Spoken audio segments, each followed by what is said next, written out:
Ladies and gentlemen, I would like to welcome you to the Jex Podcast.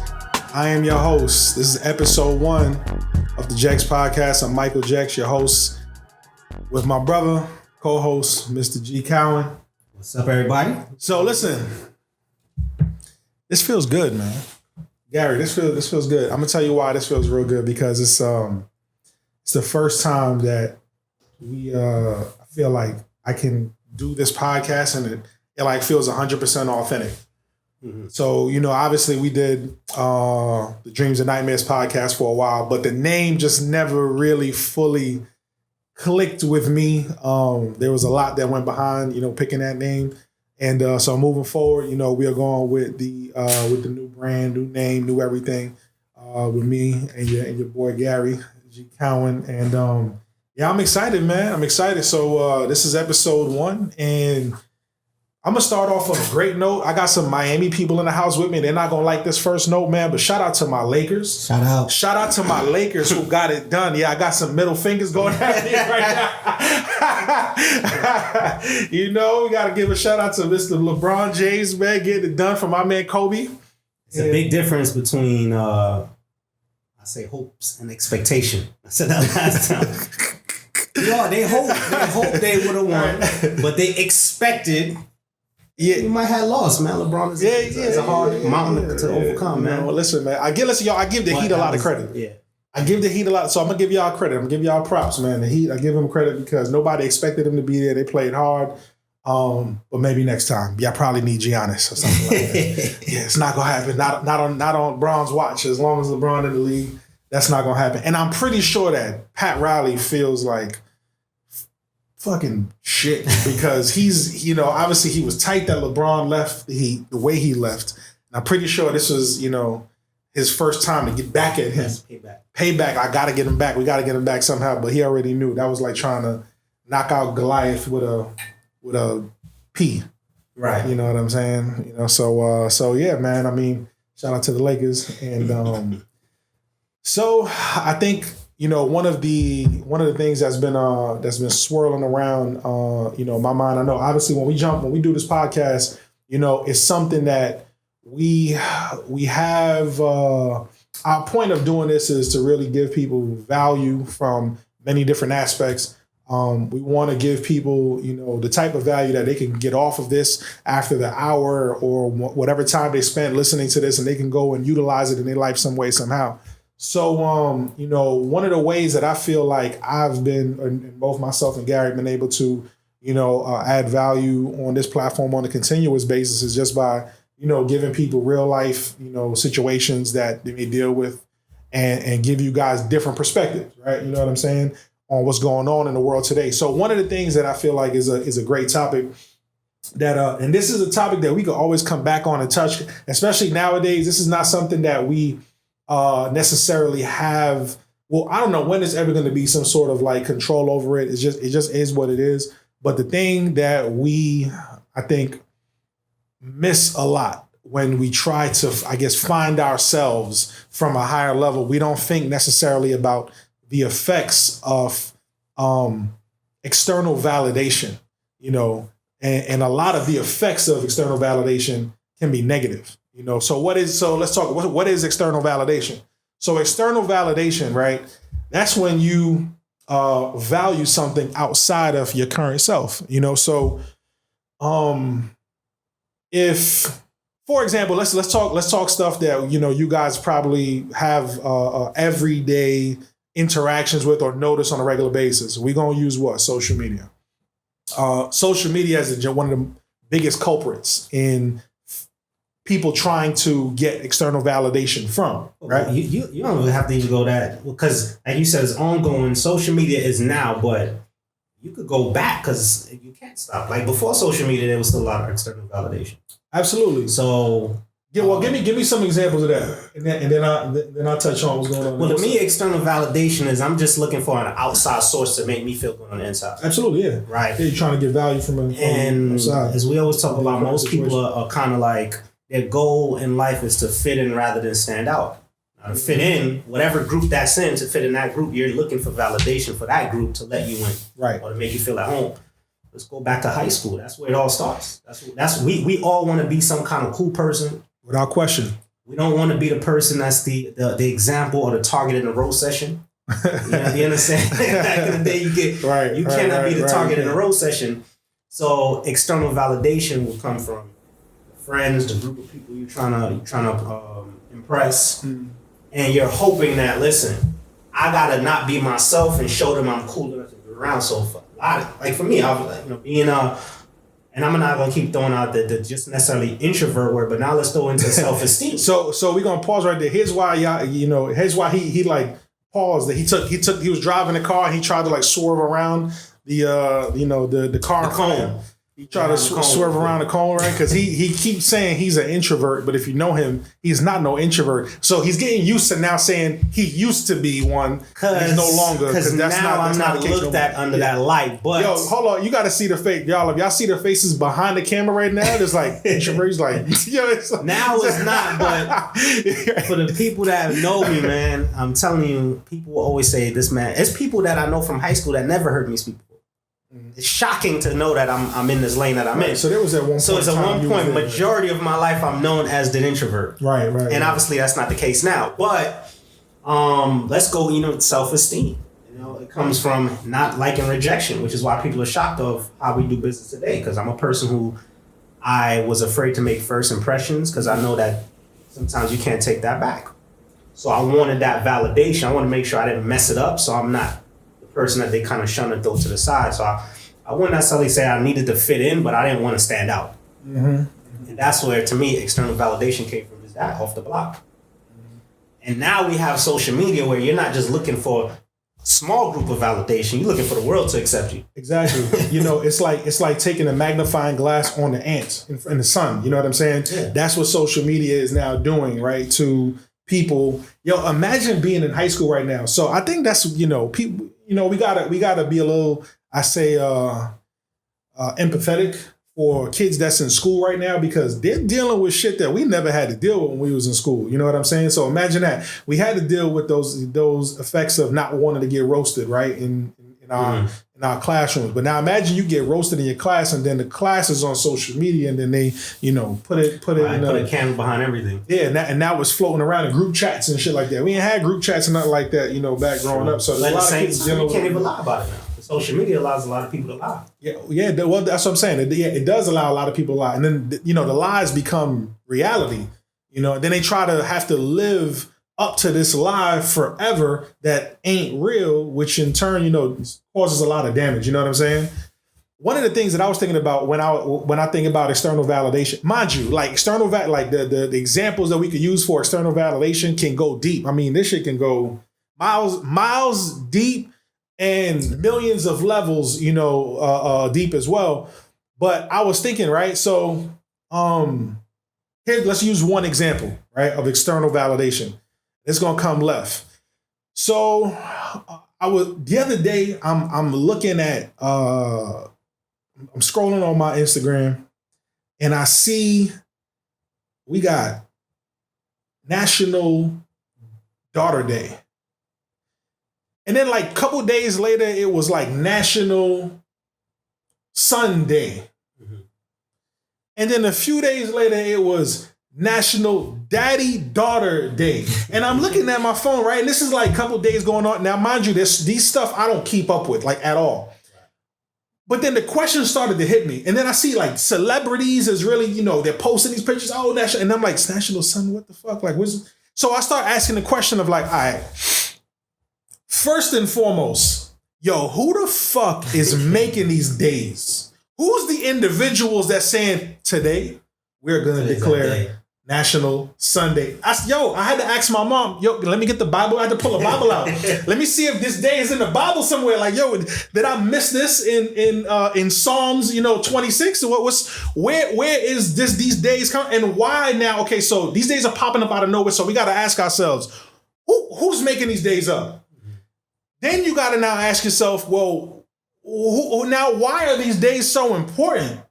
And then now here's where like external validation can come in. Now, thank God I don't have to deal with this. You don't got to deal with this, but many people do have to deal with this, right? imagine, right? So maybe some younger couples probably would have to deal with this who's got children. Imagine you're in a relationship and you forgot to post your son on National Son Day. But you as a father can't be there's no way you could be a better father. You take care of him. You provide for the family. You teach him how to be a man, right? You show him how to be a husband, right? If the parents are together, whatever the case may be. You're doing everything you possibly can in the real world to be the best father you can be. But the woman could possibly be like, yo, you ain't see what today was? You didn't see? You ain't see what day was? Wow, so you ain't even post your son, huh? You ain't even post your son on National Sunday. So you don't love your son. Man, I guarantee you there's people out there that had to deal with that shit. But that comes from what? There's a party in that relationship that values the external validation more than the actual value that is being given in the relationship in real life with the father and son. Or it could be father and daughter, whatever the case may be. So I think about that a lot. Now it'll look like, well, you didn't post. It's not even, I don't know. Well, we spoke about it in terms of, I say, so social media should not be a love language. Yeah. Well, first of all, the question isn't. Right. And I'm saying, nah, it shouldn't be. Now, many people can argue that. Probably most of the people that's going to argue that is going to be the woman. You never know. There's a lot of guys out there sensitive in that way too. But I say it can't be a love language. Now, not to say... So explain that. Because so all right, so love languages right now, right? And I know you're being sarcastic, but let's touch on it. Love languages, right, is... I don't know all of them. Words of affirmation. Words of affirmation, physical touch, quality time, gifts, and acts of service. That's right. And so you got these qualities, that you with a partner, and they value, they want certain things, and for the most part now, sometimes you're doing those things, but when you put social media into it, if you're not expressing yourself on social media, that might be connected to the words of affirmation, I'm guessing, because you're not showing me. But I say it shouldn't be a love language because at the same time, there's a lot of people that want that external validation to say, oh, show me love and let my friends, let the outside world know how you feel about me. Mm-hmm. But then in reality, it's shitty. It's nothing happening in the background. There's nothing happening in the background. You know what I'm saying? Right. You rather everybody else think we good than for us to be good. Yeah, that goes on a lot. So it goes with the family too. Right, exactly. So all right, cool. And I'm not, thank God I'm in a scenario though. Let's say now, National Sunday. She barely let me get to see my kid, but yet expect me to post like shit is all good. Right. Day. Exactly. You know what I'm saying? So it's like you got... And then it could be a flip. Then it could be a flip, right, Gary? So then it could be like, yo, you posting him like shit is sweet. Y'all don't even come see him. Damn. Like, now, mind you, like, again, we will say this. We are not going through that anyway whatsoever. You know what I'm saying? I'm going to be real. I don't really even know too many people that are going through that. But you see that happens on social media. We see it on social media. So we living vicariously through some people who we see, do have to deal with this and stuff. Again, it's all perspective. Right. It's all perspective because some people are going through different things. But again, there's so many ways to look at it because some people are saying, yo, I don't want to post about you. I want to see you. And some people are saying, when you see me every day, I want to post. You know what I'm saying? Like they want a different way of feeling on that, but I always say, don't market what you're not selling, but not everybody. Right, don't market. So talk about that. We talk about don't market what you're not selling. Women need to be on. Hey, we need a female up here to create this debate. But here's what I mean by that, man. We need to go live and have people commenting in real time. I'm very old fashioned. Very old fashioned in certain aspects. My parents are still together. They've been together for their whole life. As long as I know, they've been kids, they've been together. So my examples of relationship, I get it from a great foundation. I've taught that, your partner should be your best friend. You should always respect and, love comes and goes and lust and all this other stuff. But anyway, the small story short about that is I've watched these two people stay together for years, live under the same roof, and obviously not every day's flowers, but the majority of the time it's a good marriage. Right. And I got a lot of my skills through them to show love and do all this kind of stuff. I don't really pay attention to social media. Mm-hmm. I remember you was the one that told me, yo, you got to get a Facebook. I remember Instagram, right? You know what I'm saying? Because first got to the business, both of us, and me and my wife wasn't on social media, on Facebook and stuff. So we never really have any foundation of our relationship based on what was going on. Social media, right? It's not foundational in our relationship at all. So I always have to express mine in the real world. I don't post a lot today. I don't either. Right. To be real, like I don't really post much. Some people either. looking like, yo, you barely post your family, you barely post. Like I don't even give my mom a shout out for her birthday through my social media. You understand? I don't do that either. Like, I can't remember the last time I shout somebody out on my social media as for a birthday. Whatever. My siblings. But here's where it comes from, because I'm busy picking up the phone and making a call. Yeah, it's in real life. Right. There's no they might be validation checking for it. But it's funny because some people are like, well, you in post. Well, I tried to call you and show you more love than just a post. Mm-hmm. Everybody's gonna do that. Exactly. Let's show that. But why I say don't market what you're not selling, because I'm also on social media watching and looking at things, and if you see a person, we know how social media goes. You go down the hole. You see a dude, he posts a picture with his lady. Then you say, oh, well, who's this girl? Then you go on his girl and you realize who her friend is. And next thing you know, you in somebody's auntie's, cousin's, baby mother's profile. Right.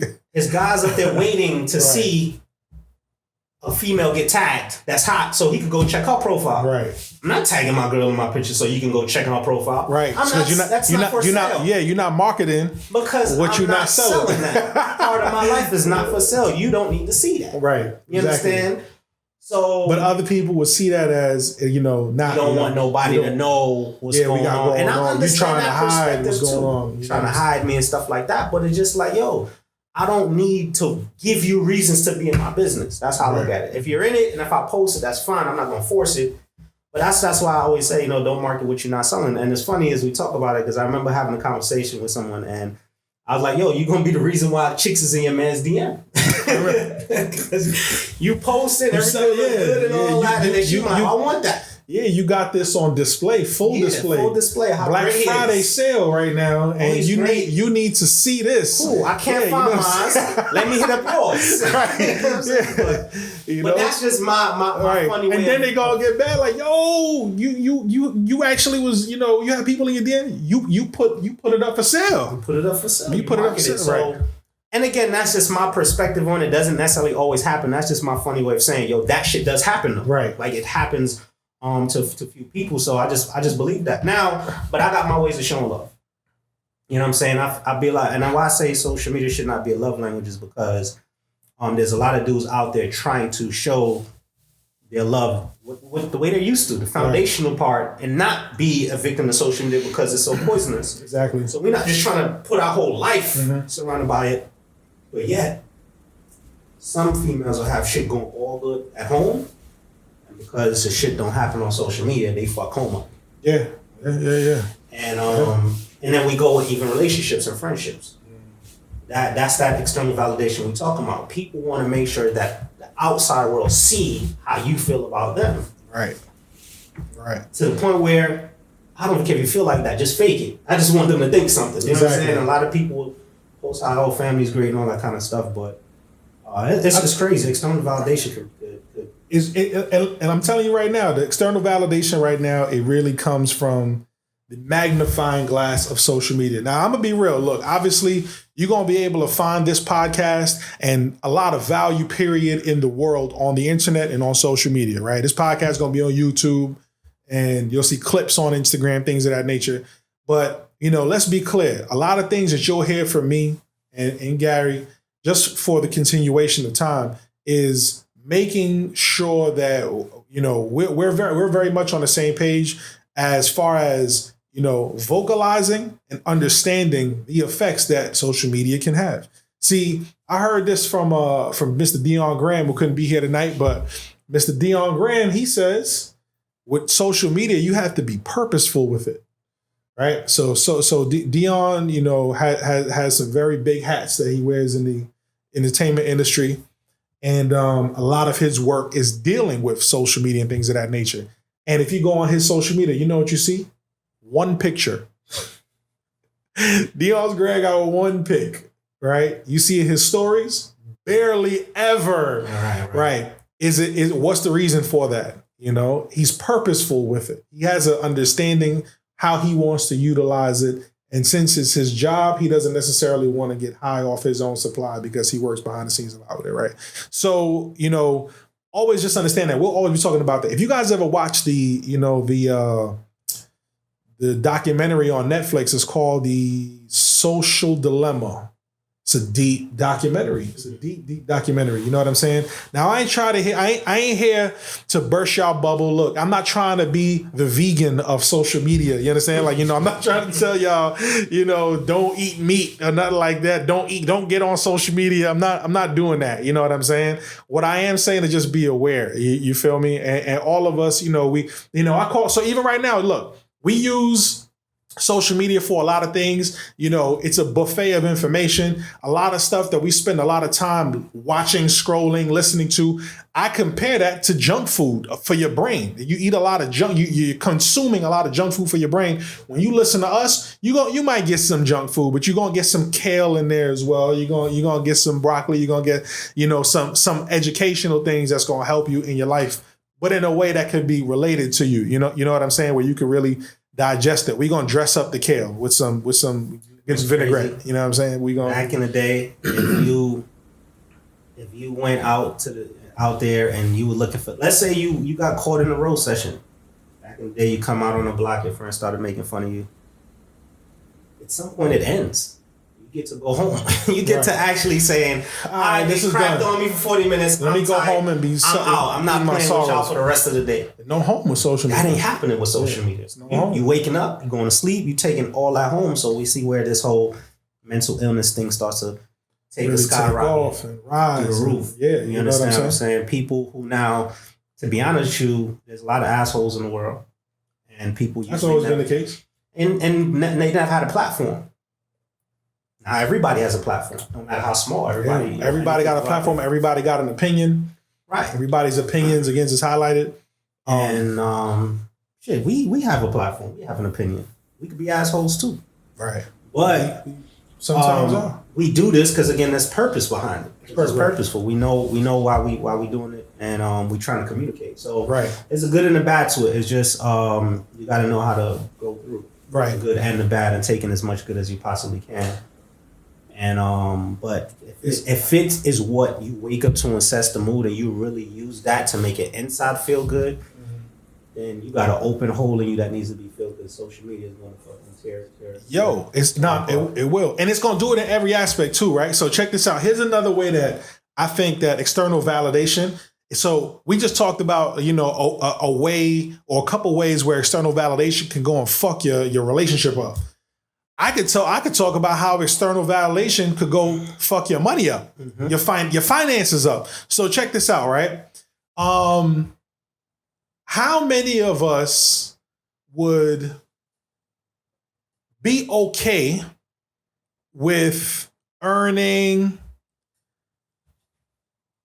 What's the best way I'm gonna put this for y'all right now? How about this, right? How many people would not? You know how many people would turn down? It would turn down the opportunity to possibly make their best year in income in a month, because they think that the opportunity that will allow them to do so isn't cool enough. So they would rather work their 9 to 5 and earn much less, because externally it will be accepted by their peers. Okay. So I always say this, right? Consider the source. You got to make sure that, the people that you're trying to get validation from is worthy of it. It's worthy of it. So like, we're in an industry, what you hear all the time. When we chop it up, we talk about our industry of network marketing, right? There's people that won't. I got a friend. I'm not going to say his name. I ain't going to put him on blast at all whatsoever. So check this out. You got at him. Yo, so I went, give an example. I went and I showed him, he travels a lot. I showed him, just went to LA. So I was in LA about 2 weeks ago, and the company that I market for, we have a travel platform that we use to travel. Anybody actually can have access to it. I showed him that my business class flight on 777, which I like flying a specific type of plane. Anytime I can, I want to get on the 777 is a big body Boeing. So it's wide and it's the wide body plane, meaning it has 5 rows, in main cabin. And then if you have business or first class, you get the lay flat beds. So if I'm going to LA, I try to get on those as much as I can, obviously, because I want to lay down for 5 hours. I don't want to be sitting upright for those times. But I showed him the price. I said American Airlines had the price for $3,400. Okay. My platform had it for $910. I saved almost $3,000 using my platform. How do I get access to that though? Right? I purchased a membership for my company, from my company. I showed him, I got to do that. I'm going to do that. It sounds cool. I look on his Instagram. He's in Tulum today, right? Now, mind you, you can go where the fuck you want. Mm-hmm. But why wouldn't you put yourself in a position to save a couple grand, right? Because of what? There's some form of external validation. He thinks that it's not cool. It's cooler to book on American directly than it is to book on a subsidiary platform, right? From a third-party platform. It's cooler to, not seem like, I don't even know how to put it, to be real, but there's a level of external validation that people are searching for, so that they don't feel like they're cool to save. Some people are too cool to earn too. Too cool to save, too cool to earn. Too cool to save, too cool to earn. Right. So we have ways where we've been able to, not only us together, but help other people go earn thousands of dollars on a regular basis. Mm. And I said to myself, I'm talking about thousands of dollars like in a week type of income. But it's a different model, right? Network marketing is not a regular model of earning income. But you know what a regular model of income is? Punching the time clock to a 9 to 5, right? Or mind you, here's what I'm going to say. There's no way in shape or form will I or Gary, any of us, ever knock a 9 to 5. But the thing is that, how many people complain about that shit? If you love it, we love it too. We gonna love it for you. But you can't complain about a situation that you have on a regular basis. But then if you get brought an opportunity that doesn't necessarily seem as if though it's a ordinary thing, then how do you get yourself out of it? Remove the validation that you need from external sources. Right. You got the thing, if you knew better, you do better, right? And obviously most of us are taught what everybody's doing is you exchange time for money. Nothing wrong with it. That's what you're taught. That's the opportunity that's given. Cool. And I think at one point, that honest living of just being a hard worker, making your money, that's what everybody's looking for. That's what we was looking for. Stability, retirement, union work, and all that kind of stuff. So, but now it seems like, and back then, when you thought of as a person as entrepreneur, that word wasn't even popular moving around that much. No. It seemed like there was a few crazy. You just looked like you was kind of wilding if you was just a person that didn't want no job and you was out here trying to yeah, because you back watch then, old movies, you think about what's a Will Smith movie? Pursuit of Happiness. Pursuit of Happiness. Right. You know what I'm saying? He was watching Fences with Denzel. You ever seen that? Exactly. Yeah. The kid that he wanted to chase his dream. He just looked like he just wasn't chasing stability. Right. So at some point you just looked like you was the standout person and you was wilding because you're not. But now today, entrepreneurship is like the thing. Like, you know what I'm saying? If you, it's like, it feels like if you got a 9 to 5, people just like, yo, that's all you do. You know what I'm saying? Right. Times has changed where things are more acceptable now. Right. So now everybody is accepting that external validation that being an entrepreneur is cool. Mm-hmm. It's necessary as well. Mm-hmm. And now people are more open to doing it. Mm-hmm. Which is great. It's great to do that. But now, again, people still saying, well, I got to also be able to be an entrepreneur and what other people think is cool as well. Right, but so that's what I'm saying. So now we got people who want to be entrepreneurs and trendy shit, but that shit's not paying your cell phone bill. That shit not paying your rent. You know what I'm saying? But it's accepted. People want to fit in rather than stand out. Take the external validation and toss that shit in the garbage. So I had a question. So now, because now I got my mind is always going now. So if we knew standing out would make us more money, would we have been trying to do that at younger? Because again, when you stand out, as a kid, like when you grow up and you saying, I want to fit in just so I don't have to spotlight everybody beyond, but there's no income behind standing out. But now we realize like, yo, if you stand out and you're able to create something of yourself that nobody else can duplicate, and you can put some income behind that. I mean, yes, that's a benefit. Yes and no, because up until this point, how we really have to stand out much. In some ways, yes, but you know, stand out mean, and I guess now today means being okay with who you are as an individual, right? But no, but that's not standing out. I mean, I feel like it is now because in reality, you know, no, because doesn't need acceptance from nobody because he know who he is. Correct, but then that don't the way I'll take that and stand it out is if I'm putting it on Front Street. You know what I'm saying? So it's like, yeah, we could be cool with ourselves. I could be cool with myself, but standing out, you know, and some people would say yes, like. And I say that because I feel like sometimes now when you meet somebody, you kind of like just trying to fit in. You kind of not be yourself in a way just to fit in. That's what I'm saying in terms of standing out. Now you like, yo, I'm saying, yeah, just more comfortable in your own skin. Like me, right, more comfortable in your own skin, right? That's not, why I brought it back in the day. Not trying to have to. You never wanted to be an awkward person. You wanted to help the wave and just go with what everybody else saying. But I don't know. That's something.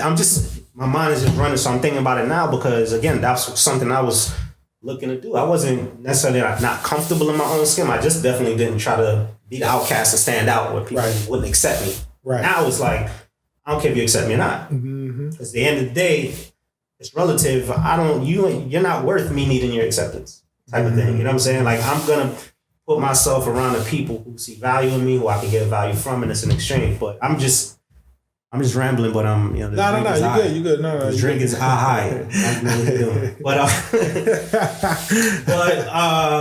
that's why Heidi is water in there. Ain't even know you. Nah, it's good. It's good. But it's definitely something I'm thinking about now because again, being that kind of person and now being in a whole different, going from the introvert to now being a person who's not afraid to stand out. And if I got to make people uncomfortable, then they got to be uncomfortable. I can see now where it's a benefit today to be a person who separates themselves from the masses. Absolutely, and I think that's the thing. That's probably always been. But before you never really was trying to separate. You wanted to make sure that you fell in line. Fell in line with the masses. You know what I'm saying? You fell in line. Yeah. It was funny though. I can say that. Damn this drink. Yeah, you fall in line. I heard something from what's his name, man? Grant Cardone. If y'all know who he is, look him up. Grant Cardone he's the single most individual with apartment units, rental units in the world. So there's nobody in the US. Nobody in the US has more rental units than him as an individual. So this dude, he said, one of the ways he really believes that in order for him to be the biggest that he could be, he would say, he has actually said he's got to be out there as much as he can. He's got to be, I don't think he said the word loud, but he's got to be, put himself on Front Street as much as he can.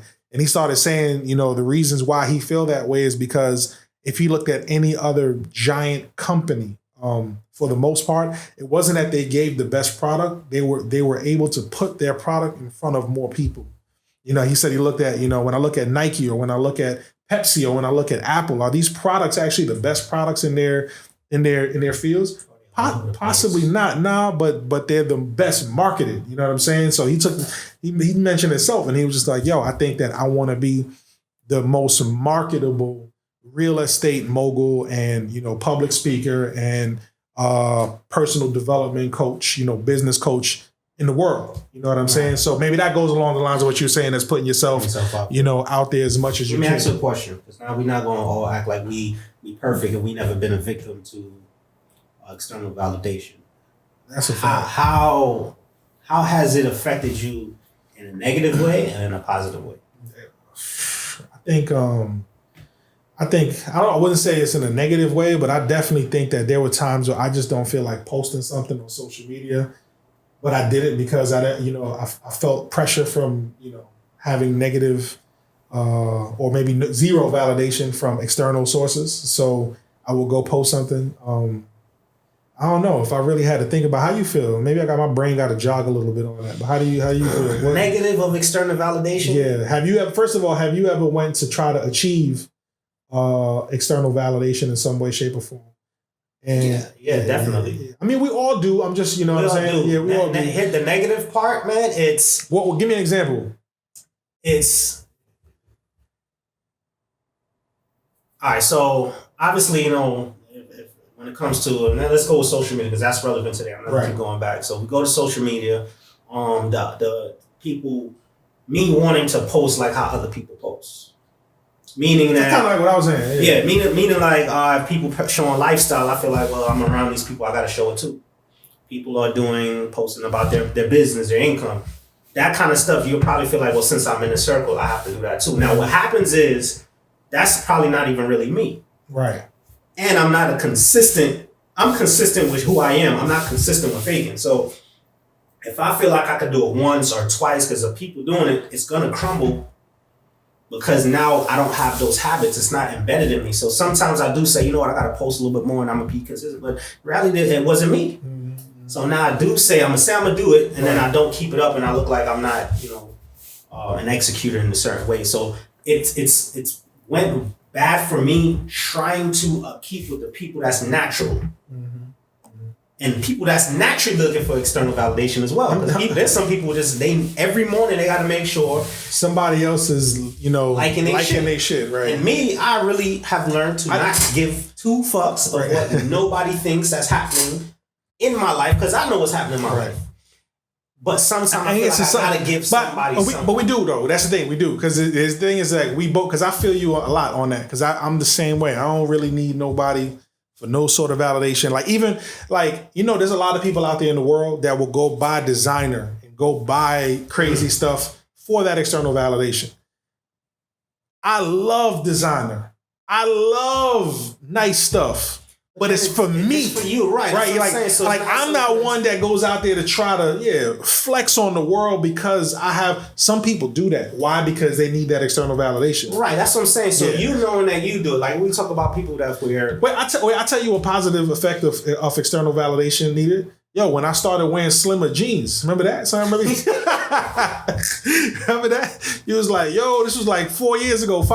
We're like, yo, I went and got some slimmer jeans, and I was like, yo, they a little. Somebody had to tell you, like, yo, they are. Yeah, they was a little snug by the ankle. I was like, damn, this feels a little different, man. I was like, yo, Gary, you sure? I'm like, bro, got it. Straight. Mike ain't really want to touch the stars like that. Yeah, I was like, yo, I don't know why they feel a little.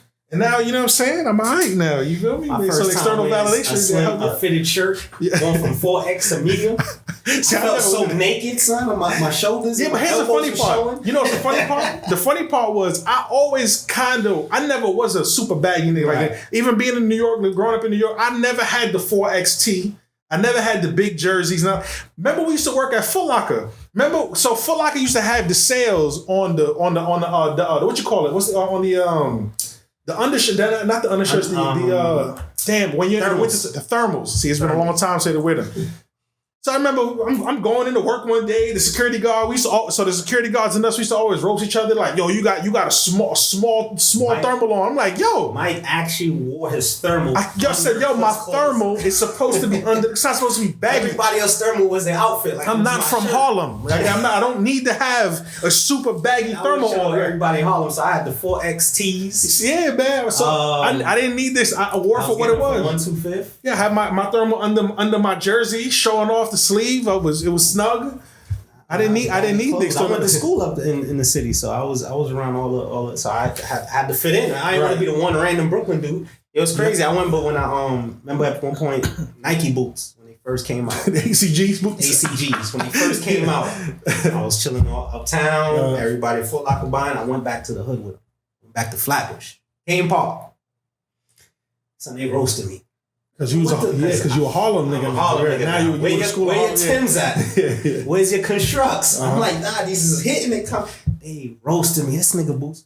Air bubble, Son, probably 3 weeks later, 4 weeks, it hit now. Everybody got it. I said, oh. You know what never really made it outside of Harlem though? Vask. Remember the Vask boots? Vasquez. That never really left the Harlem and the Bronx area.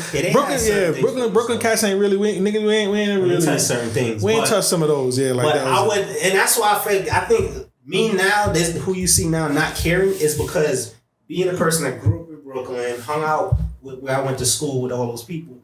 Man, you can't live in both worlds and not get roasted at something. Right. You know what I'm saying? Because this is what Brooklyn dudes like, that's what Harlem dudes look like. And man, I used to get roasted for a lot. But again, that's where the response of now being able to dish it and take it came in. So now it's kind of like, yo, regardless of me is me. I figured out who I am. So now the benefits of external validation for me,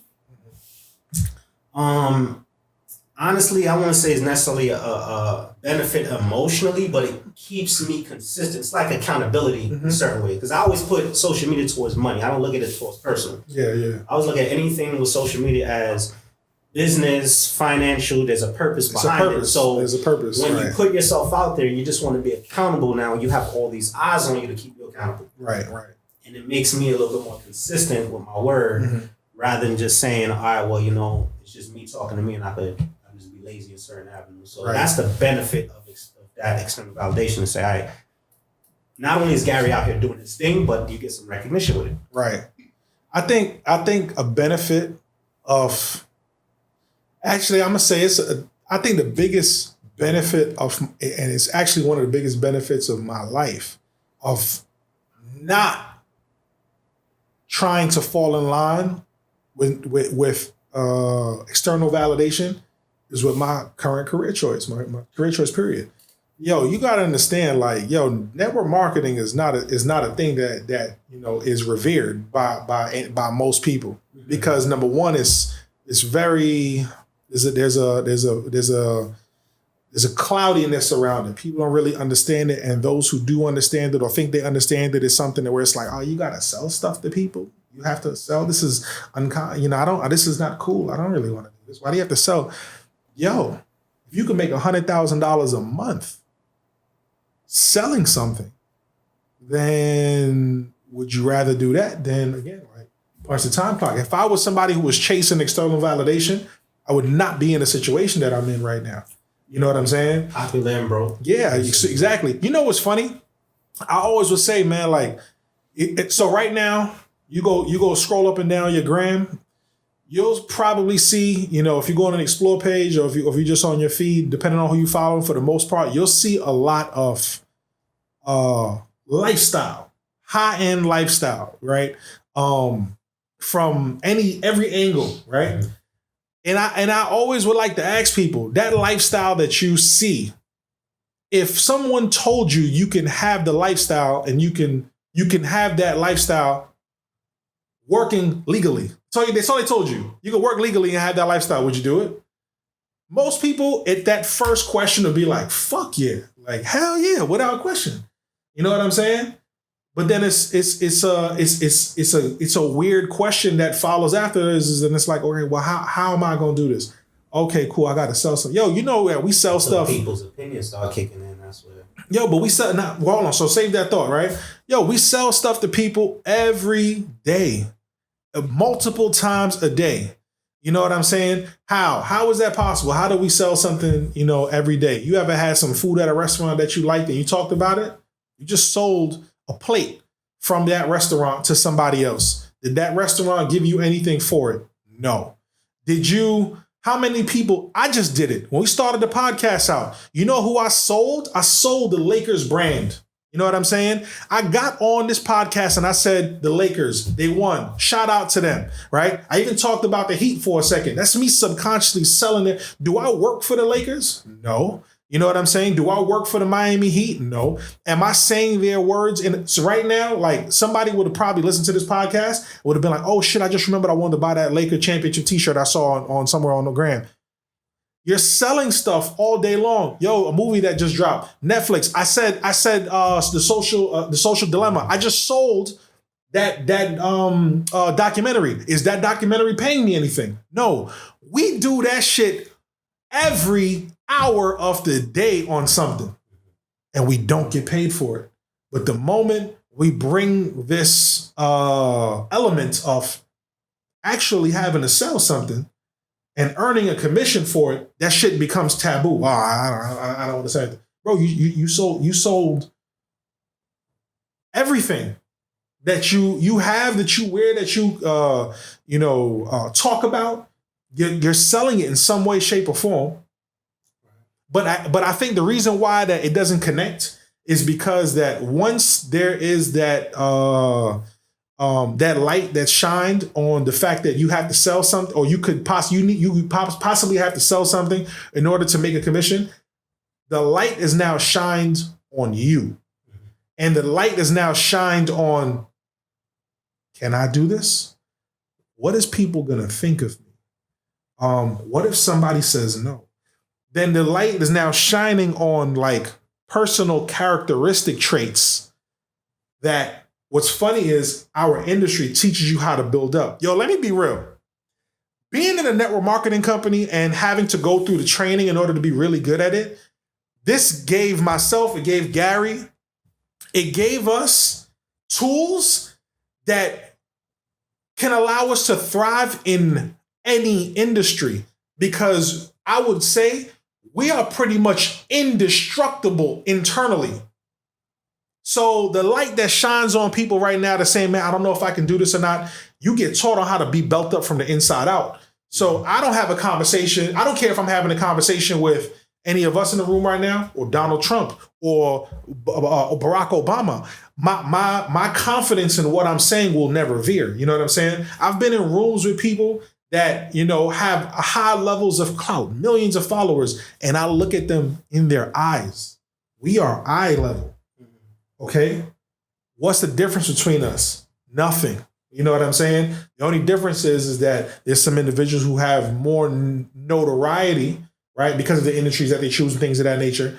But as far as like from a confidence level, as far as from a even income level, we can talk eye to eye. We're the same. So I would love to see more people walk into that confidence to do whatever they want to do. You know what I'm saying? And and open their minds up to doing something like network marketing, because you never know, like that level of Grant Cardone, who I just said, Grant Cardone, he has over $1.2 billion worth of rental properties under his portfolio. You know where he got his business start from? Fucking network marketing. Okay. He used to do a company called Jex. You know what I'm saying? People who have some, not all, but many people will have really high confidence levels within themselves in the business. They got their start from network marketing. You know what I'm saying? Kind of like what we did. But I know you about to say something about... I'm thinking as we talk about opinions. Opinions, right. Opinions, for the most part, people would love to give you their opinions for free. It doesn't come with rejection. So now when you do our kind of business, you're selling something based on, I think this will be good. That's my opinion that this is something good. But now when you get the rejection, it hurt. Judgment. That shit hurt. All this other stuff. Now it's like, maybe I was wrong in my opinion. Mm-hmm. So you rejection just makes you change how you think. So that I feel like plays a big role. Because like we said, man, everybody think it's a good idea to want to change their life, to want to do something legal and become an entrepreneur now. Mm-hmm. They can make that decision on the spot because of what the results is. Mm-hmm. But the process of getting judged and all that other stuff, it's gonna make them think twice about. Feel good. Yeah, it's like, nah, this is not for me. Right. And it's not for you because it's not. You can't find anybody that is for. Yeah. You understand what I'm saying? And then that's exactly the first test that you're gonna go through any success. It's not just even our industry. And I know we talk about network marketing. We said there's always a cloud on it, but now I start to feel like at first that cloud is well, it's a 50-50. I would say obviously the industry, no industry is perfect. But I also got to look and say, well, shit, we keep creating that cloud over ourselves because we don't want to take the blame for not going. Like you said, you got to point your finger at yourself. Exactly. So if I don't want to better myself now to learn how to do what I got to do, I could blame you. I could blame this. See, at work, the boss, remember you go to school, the teacher don't like me. The grades is taught. Yo, that was my line. That was my favorite line in the world. Be doing it. She just don't. She don't like Gary, me. you stupid. Yo, you stupid. Be like, wrote that up. That's stupid because that's a damn truth, bro. Everybody use that. Yo, Ma, she don't like me. Yo, I think my daughter used that the other day. I just thought about that right now. Your mom be like, out of all the students, she just don't like you. Yeah, she don't. She don't. Now, one of my teachers really ain't like me, son. I know she ain't like me. But you get to blame your failures on somebody else. Right. When you go to work, somebody has a lot to do with how much you get paid, your promotion, because we all work hard. We know how to do that, but it's not dependent on us all the time on how we can go up. But it's easy to go and say, I'm like the boss, and you know what I'm saying? It's just hard to maneuver around that. Here, it's all on you. Mm-hmm. Nobody telling you to get out of bed. Right. Nobody telling you to go pick up the phone. Nobody telling you to go read a book.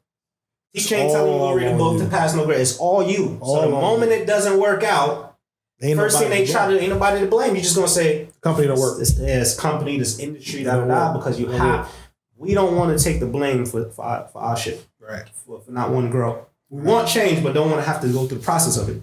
Mm-hmm. And that's where that cloud comes from. But like you said, when you learn this stuff in the industry, that you can take and go and do every single thing with it because it's internal growth. It's not really the product. We always say leaders follow leaders. They don't necessarily follow products. Right. But a lot comes with our industry and the cloud over because I never considered myself a salesperson. I don't like talking to people. I said when I worked in a sneaker store, put me in the back to put the boxes on the shelf. Cause I ain't got to talk to nobody. So we met in a sneaker store. That's how we met. We met working at Foot Locker. Sell shoes. I hated working. When we would go and you walk into the store, I hated working. When you would walk into the store, mind you, I made commission. I'm off somewhere hiding behind the clothes and the shoes because I don't want to have to go sell the person the sneaker cleaner, the lace, the insole, because that's what they. When you sell them a sneaker, you got to make sure they grab some socks or something. Right, that adds on to your accessories. Accessories. I wasn't good at that stuff. If you wanted some Jordans, cool, because that's what you came for. But why didn't you offer them this? Because I'm not that pushy salesperson. Right. So I never really made big money in commission because I never really adapted to those kind of sales. But yet I didn't have that personal growth of knowing the scales of business. Right.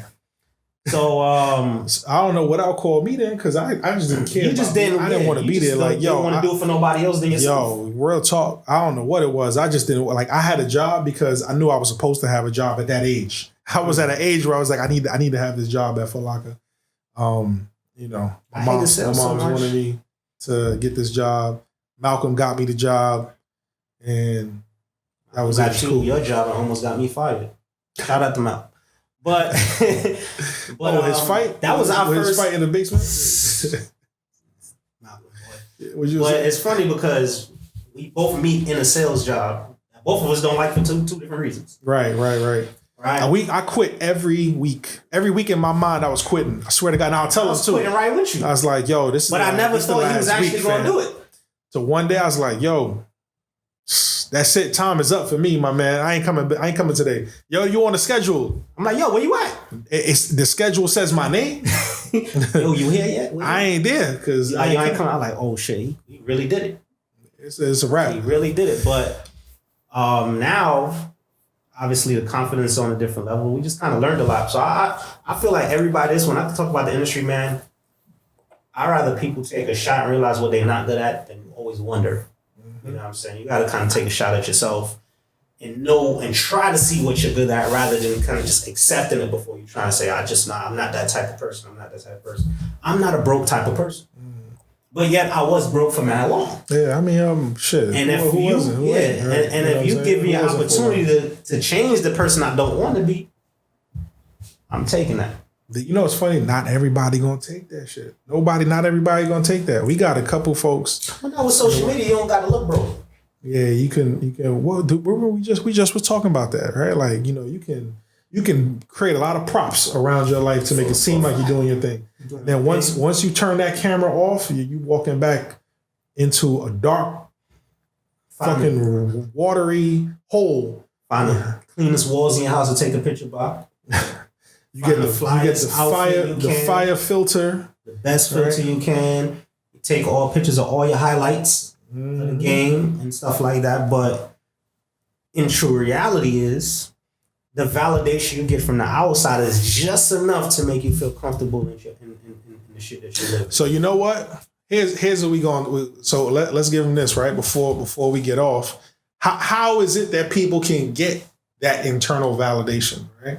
And you can give some hints. I get some hints. So we talking about the negative Feel effects. good about yourself? Oh, I'm sorry. I'm probably too far from the mic. So yeah, because we talking a lot about a lot of the negative effects of reaching outside to get external validation, right? A lot of times, social media, things of that nature, like what we're talking about. So the ways I say that you can feel full internally, fulfilled, right? It's called fulfill internally. How can you do that?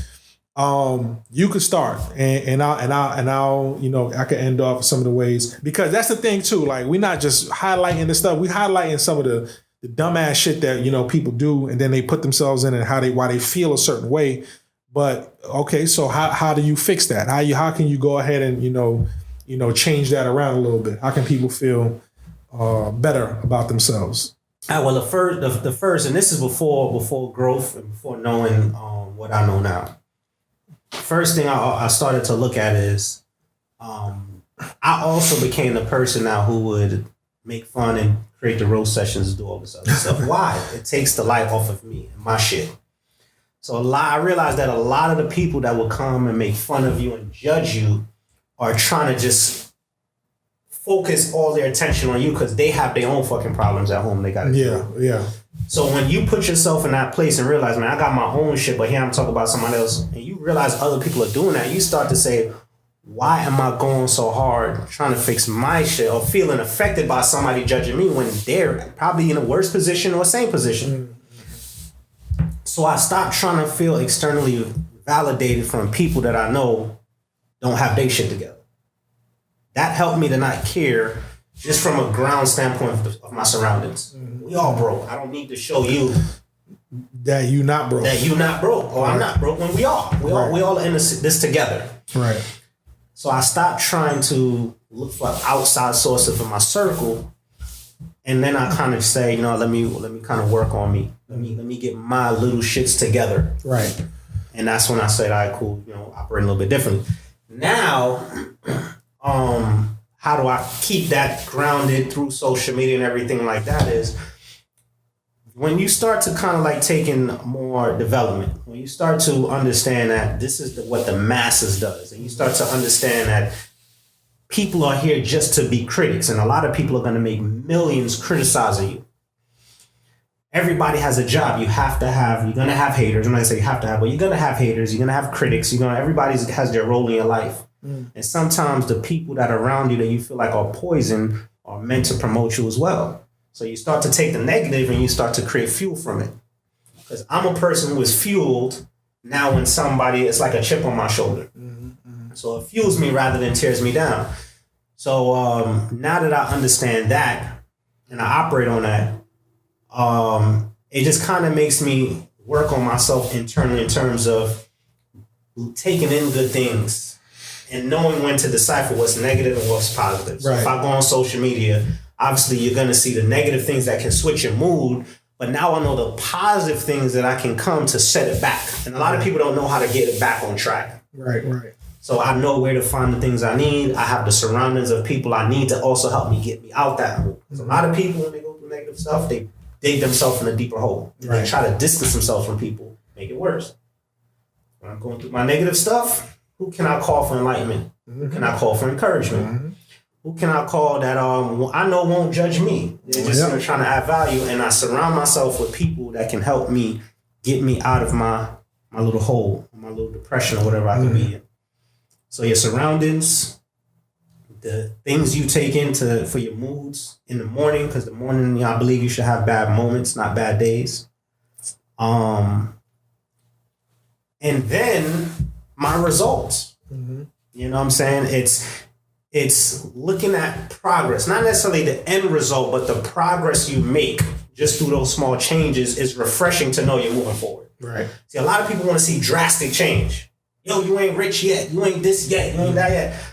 A lot better than I was doing yesterday. Right. The drastic change happens over time. The microwave success happens over time. Like when you go to the gym, and you say, I want abs tomorrow. Nah, it's not going to happen. No matter how much sit-ups you do sit-ups 24 hours. All you're going to feel is pain. Right.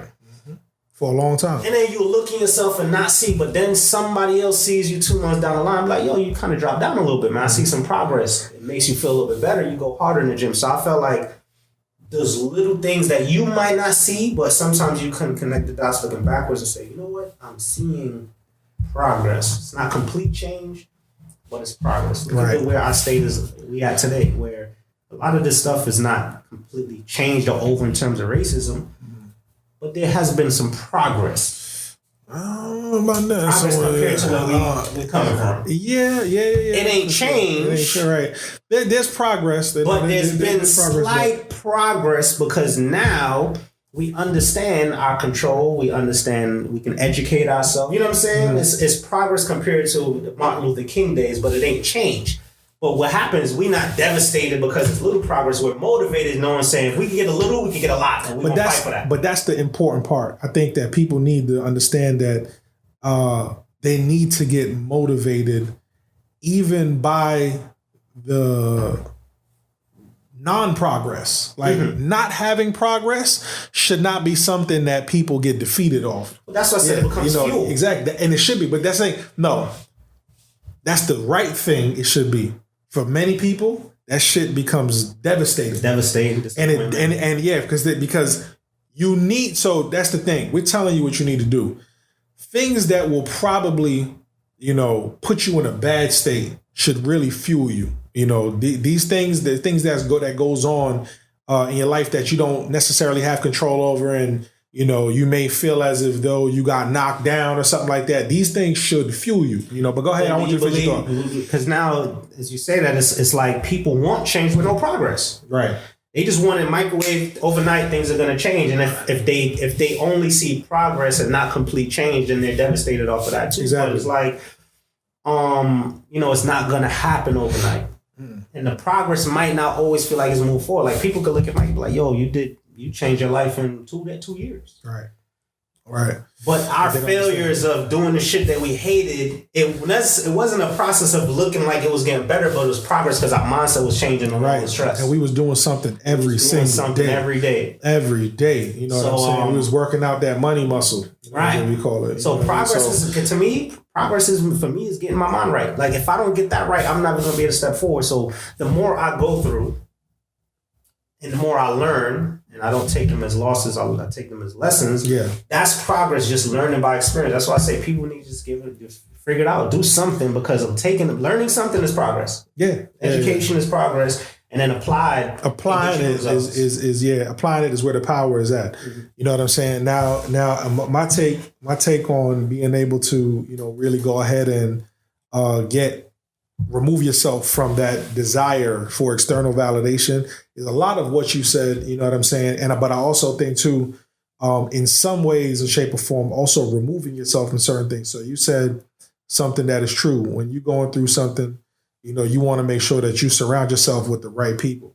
And at the same breath, you want to remove yourself from whatever aspects that may have put you in that situation. So for example, if you want to remove yourself from external validation, I'm gonna tell y'all something that I did at the end of 2011, December of 2011. I did this for 30 days. All right, it's crazy that I'm saying this. I can't believe that was 9 years ago in 2020, almost fully 9 years ago, December 2011, for 30 days. All right, you know what I did?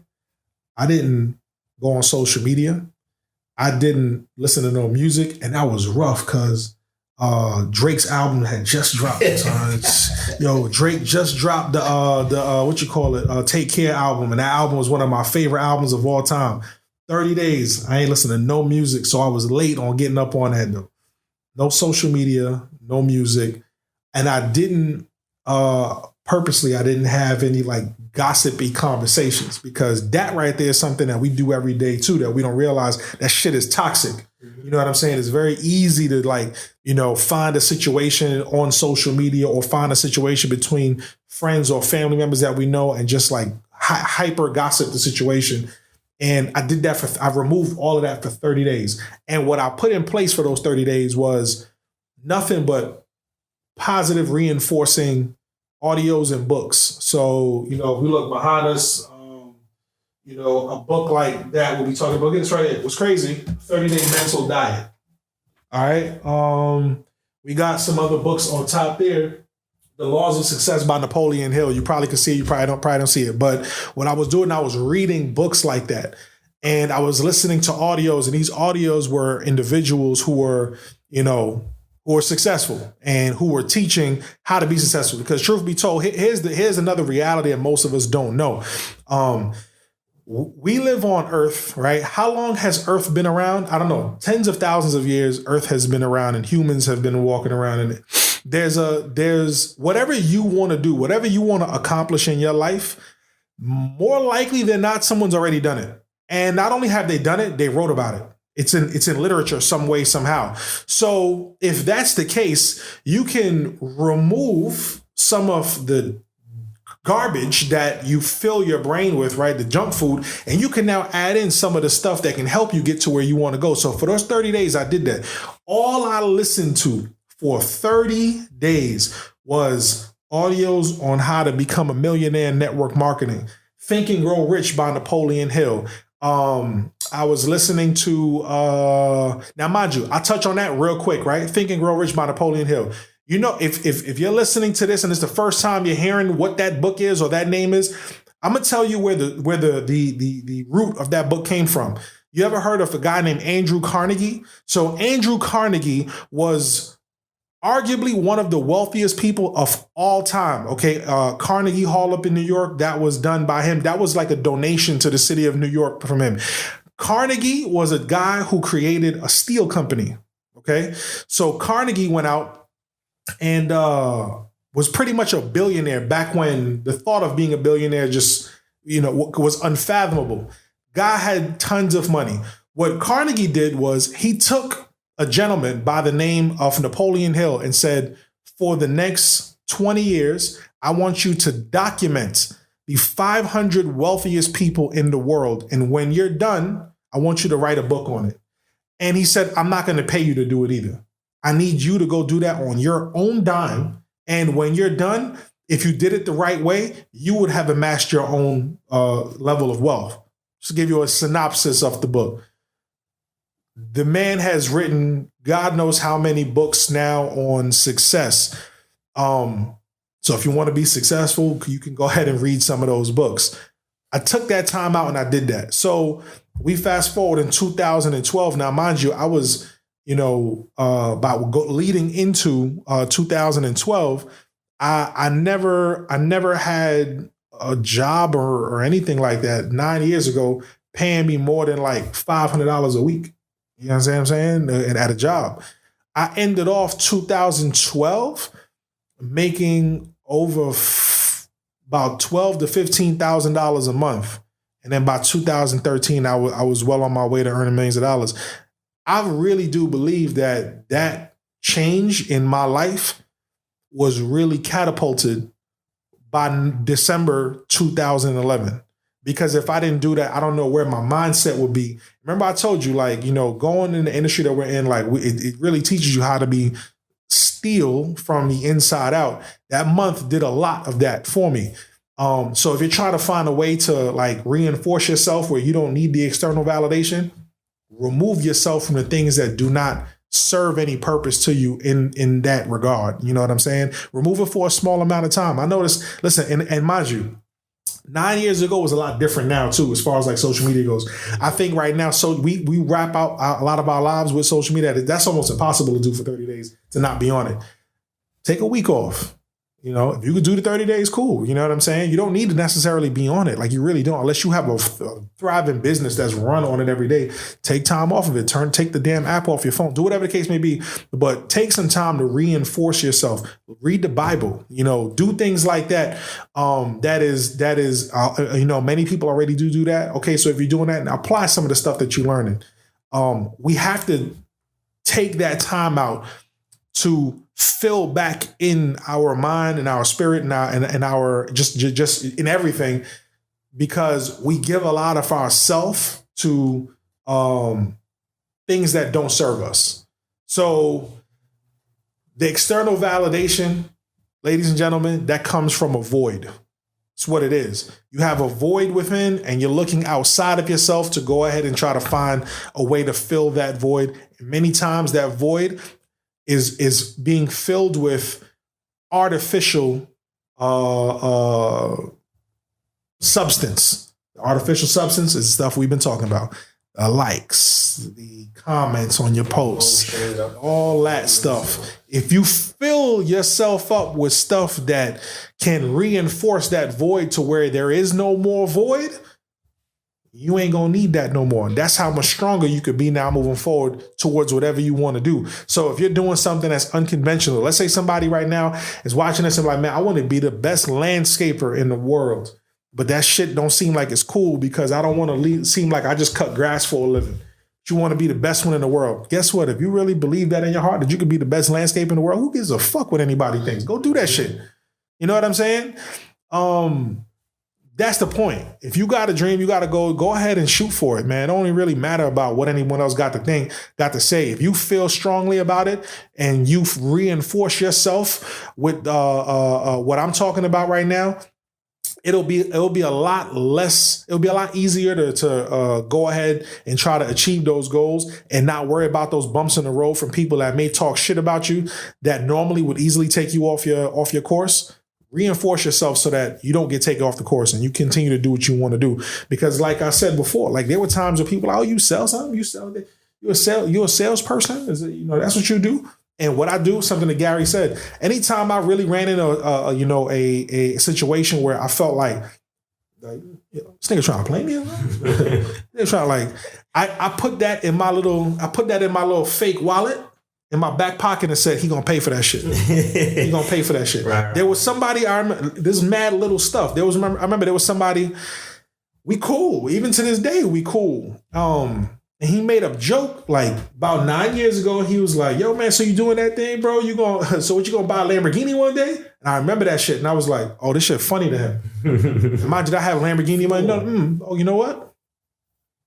Fuel, right. I got this nigga. Receipts. I got this nigga. He was one of the first. Yo, you got a black Urus? Yo, that's crazy. Thank you. That was because of you.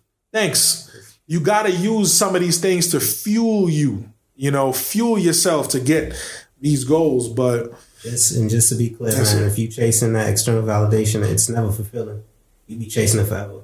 Forever. You be chasing it forever, so it's not worth it. It's not worth the chase. Mm-hmm. There's a lot of people that you think, well, if I get it now, I'm gonna be good with it. Mm-hmm. You will never be fulfilled on the inside because your whole life you'll be moving to the beat of everybody else's drum and everybody else's opinion. So it's not worth it, man. You'll never be happy chasing outside validation. Facts. Yup. On that note, we're gonna see y'all on the next one, man. Episode 1 is a wrap. Much love, much respect. We'll see y'all later. Yes, sir.